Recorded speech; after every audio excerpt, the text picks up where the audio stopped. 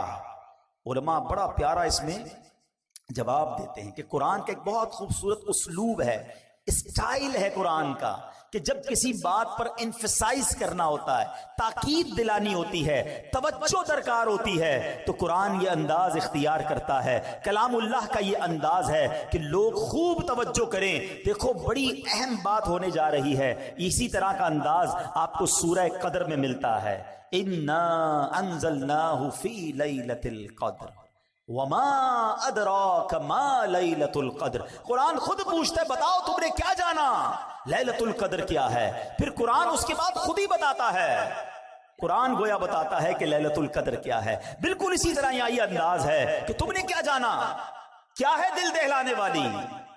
اب القارعہ کس کو کہتے ہیں؟ مفسرین لکھتے ہیں کہ قارعہ قیامت کے ناموں میں سے ایک نام ہے۔ یہ لفظ کرعن سے بنا ہے، ایک چیز کو دوسری چیز پر اس زور سے مارا جائے کہ اس سے گرجدار آواز پیدا ہو، اس کو کرعن کہتے ہیں۔ یہ آواز جتنی زوردار اتنی ہی دل دہلانے والی ہوتی ہے۔ اگر آدمی غفلت میں ہو، اپنے دھیان میں بیٹھا ہو اور اچانک کوئی آواز آ جائے، مثال کے طور پہ اللہ نہ کرے کچھ زوردار دھماکہ سنائی دے، ہمارا دھیان کہیں اور ہو، فوراً انسان گھبرا جاتا ہے، گاڑی میں جا رہا ہے کوئی بڑا ہارن بجا دے بندہ ہل جاتا ہے۔ اچانک آنے والی آواز جو ہے وہ دل دہلا دیتی ہے۔ اب ذرا غور کیجئے کہ ہوگا کیا، ان مثالوں کو تصور میں رکھیے اور قیامت میں کیا ہوگا۔ فرمایا تاجر کاروبار میں مصروف ہوں گے، nobody knows، پتہ بھی نہیں ہوگا، کسی کو پتہ نہیں ہوگا۔ تاجر کاروبار میں مصروف ہوں گے، خواتین گھر کے کام کاج میں مصروف ہوں گی، کسان کھیتوں میں مصروف ہوں گے، کوئی کھانا کھا رہا ہوگا، کوئی اپنے دوستوں کے ساتھ باتیں کر رہا ہوگا۔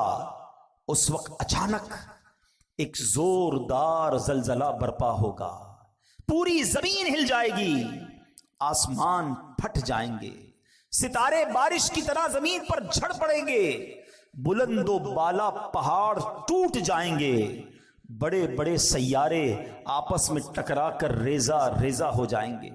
ذرا تصور تو کیجئے وہ کیسا ہولناک دھماکہ ہوگا، کیسا زلزلہ ہوگا، اس وقت دل کیسے دہل جائیں گے، کیسی بدحواسی ہوگی۔ اور یہ دن آنا ہے، قرآن نے ایک اور جگہ اس کو بیان کیا، ان زلزلۃ الساعۃ شیء عظیم یوم ترونها تذہل کل مرضعۃ عما ارضعت وتضع کل ذات حمل حملها وترى الناس سکارى وما هم بسکارى۔ قرآن کیا کہتا ہے سنو، بے شک قیامت کا زلزلہ بہت بڑی چیز ہے، جس دن تم اسے دیکھو گے تو حالت یہ ہوگی کہ ہر دودھ پلانے والی اپنے دودھ پیتے بچے کو بھول جائے گی، ماں دودھ پیتے بچے کو بھول جائے، اتنی گھبراہٹ ہوگی۔ ہر حمل والی اپنا حمل ڈال دے گی، جس کا حمل ہوگا نا پریگننٹ ہوگی، اس کا حمل گر جائے گا، اتنا خطرناک وہ خوف ہوگا۔ فرمایا تو لوگوں کو دیکھے گا جیسے نشے میں ہیں، حالانکہ وہ نشے میں نہیں ہوں گے، بدحواسی ہوگی، گھبراہٹ ہوگی. یہ قیامت کا سینیریو ہے، یہ قیامت کا حال ہوگا. یہ ہے قارعہ. جبھی قرآن کہتا ہے وما ادراک مل قارعہ، تم نے کیا جانا، تمہیں کیا معلوم قارعہ کیا ہے. اب ذرا غور کیجئے گا، قرآن نے صرف 3 آیتوں میں ایک منظر کشی کی کوسچن کریٹ کیا. اب قرآن بتا رہا ہے ہوگا کیا. سنو اس دن سینیریو کیا ہوگا، گھبراہٹ کیسی ہوگی. یوم یکون الناس کالفراش المبثوث. قرآن کہتا ہے جس دن آدمی پھیلے ہوئے پروانوں کی طرح ہوں گے. آپ نے دیکھا ہوگا جب بارشیں وغیرہ ہوتی ہیں تو پروانے آتے ہیں، بارشوں میں زیادہ آتے ہیں، اور وہ چھوٹے چھوٹے کیڑے کی طرح ہوتے پر اڑتے مکھی کی طرح، اور کوئی ادھر جا رہا ہوتا ہے، کوئی ادھر جا رہا ہوتا ہے، کوئی ٹکرا کے گر رہا ہوتا ہے، لائٹ سے ٹکرا رہے ہوتے ہیں، کوئی ڈائریکشن نہیں ہوتی ہے، ادھر ادھر بدحواسی ہوتی ہے پروانوں میں. قرآن نے مثال دی کہ لوگ ایسے ہوں گے جیسے پروانے، کوئی ادھر بھاگ رہا ہوگا، کوئی ادھر بھاگ رہا ہوگا، ہر کوئی گھبرایا ہوا ہوگا، بالکل ہوش و حواس نہیں ہوگا. یہ تو لوگوں کا حال ہوگا. اب قرآن اگلی آیت میں کہتا ہے وَتَكُونُ الْجِبَالُ كَالْعِهْنِ الْمَنْفُوشِ. یہ پہاڑ جو ہے نا دنیا کی طاقتور ترین چیز ہے. آپ نے دیکھا ہوگا کتنے بڑے بڑے پہاڑ ہیں، اتنے دیو ہیکل جس کو کہا جاتا ہے پہاڑ.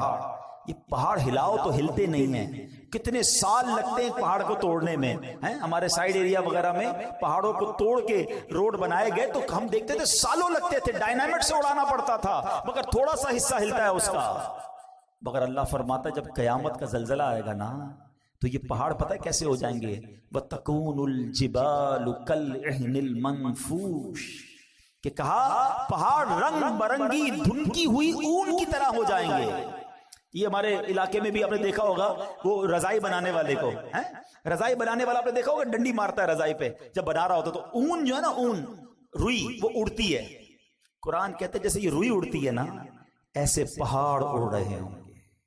صرف 2 آیتوں میں ہمارے سامنے قیامت کا نقشہ آ گیا کہ لوگ بدحواس ہوں گے.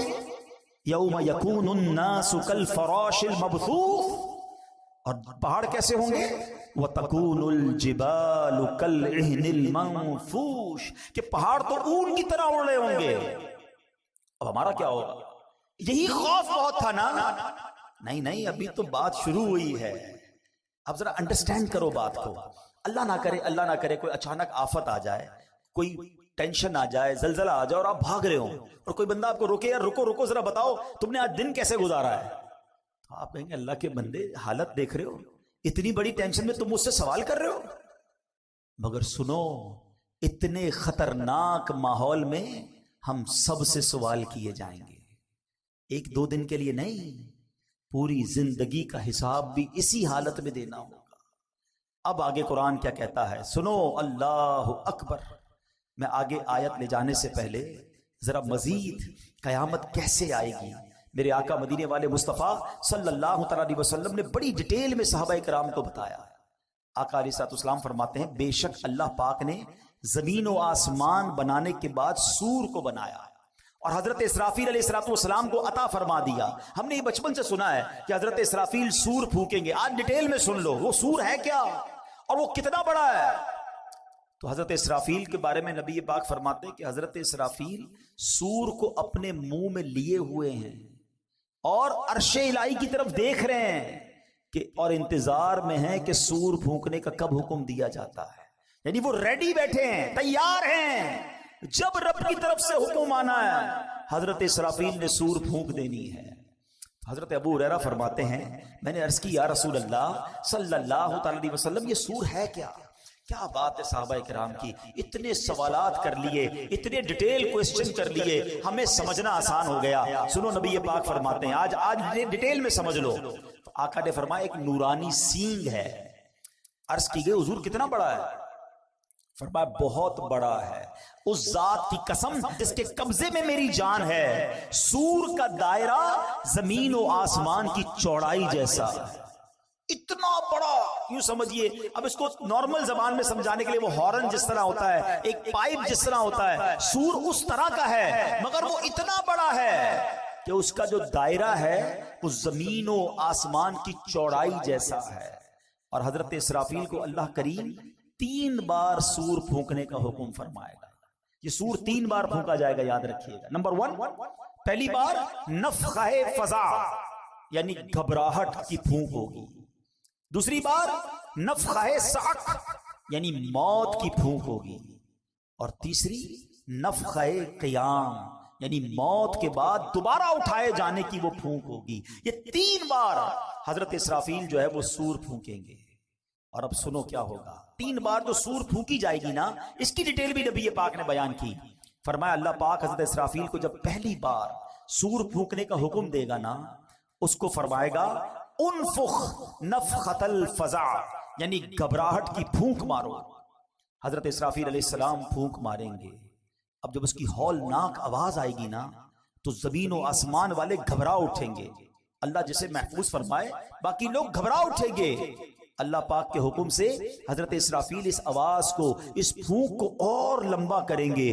اب اس کی ہولناکی سے پہاڑ ہلنے لگیں گے، بادل چلتے ہیں ایسے پہاڑ چلنے لگیں گے، ریزہ ریزہ ہو جائیں گے، شدید زلزلہ طاری ہو جائے گا۔ جیسا کہ اللہ پاک فرماتا ہے یوم ترجف الراجفہ تتبعها الرادفہ قلوب یومئذ واجفہ، جس دن تھر تھرانے والی تھر تھر آئے گی، اس کے پیچھے آئے گی پیچھے آنے والی، دل اس دن خوف زدہ ہو جائیں گے۔ ایک جگہ نہیں، قرآن میں جگہ جگہ قیامت کی منظر کشی کی گئی ہے، قیامت کا حال بیان کیا گیا ہے۔ نبی پاک علیہ السلام نے مزید فرمایا کہ اس وقت زمین سمندر میں پھنسی ہوئی اس کشتی کی طرح ہوگی جسے سمندر کے تھپیڑے لگتے ہیں، کشتی کے سوار کبھی اوندھے گرتے ہیں۔ اس وقت دودھ پلانے والیاں دودھ پیتے بچوں کو بھول جائیں گی، حمل والیوں کے حمل گر جائیں گے، بچے دہشت کے سبب بوڑھے ہو جائیں گے، شیطان زمین کے کناروں کی طرف بھاگیں گے، فرشتے مار کے انہیں پھر زمین کی طرف ڈال دیں گے۔ عجب کوہرام ہوگا، لوگ ادھر سے ادھر بھاگ رہے ہوں گے،